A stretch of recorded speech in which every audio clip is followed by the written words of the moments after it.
this is a very powerful tool, and it's being used very deliberately by people who are in power because they know that it allows them to manipulate the political situation, manipulate people into doing things they wouldn't otherwise do.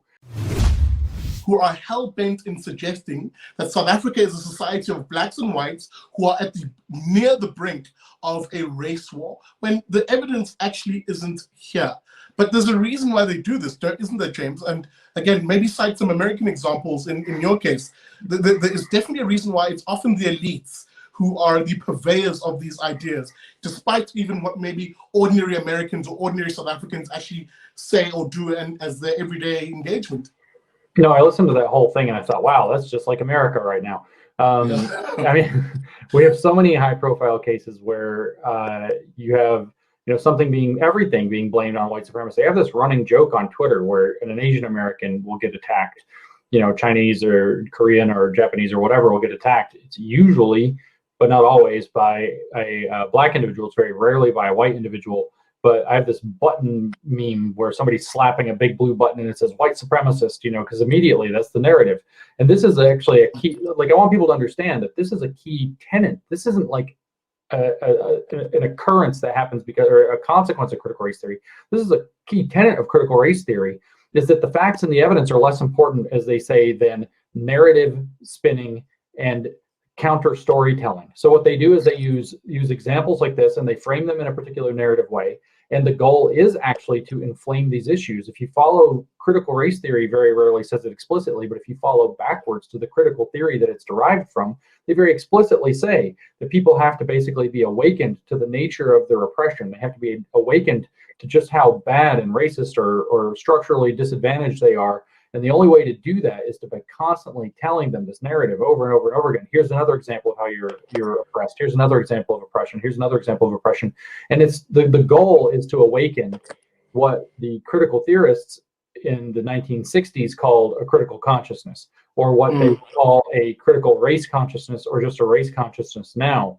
Or the slang word for that, of course, is woke, that you become woke to the real systemic nature of problems in society. So we saw, for example, with George Floyd getting killed last year, immediately all of these Black Americans coming out and saying things like, even though there are only 9, the facts on the ground are only 9 unarmed Black people killed by police in 2019. We feel like we're being murdered by police every day. So you already have jumping from the word killed to murdered. And, then we feel like it's happening every day. If this is the experience that we have, but that's just storytelling. And then they cherry pick narratives. Like there was even a story in America just recently where I forget what happened, but a police officer shot somebody and Black Lives Matter ramped into action and they got their marches and everything geared up. And then the facts of the case came out and it turns out that the cop shot was white and they all had to go home real fast because it fell apart on them real quick. But they were ready to march and probably riot and carry on. Until they found out that it wasn't a Black person that had been shot. And of course, there's a very famous incident now where the police officer shot the Black teenager woman who was trying to stab another one. Like, this guy deserves a medal, saved her life. And now this is obviously white supremacy because he happened to be a police officer. And we have literally our top politicians saying we have to say this girl's name, who was literally trying to drive a knife into this other teenage girl's body in that instant. Like, the video's unambiguous as to what was going on.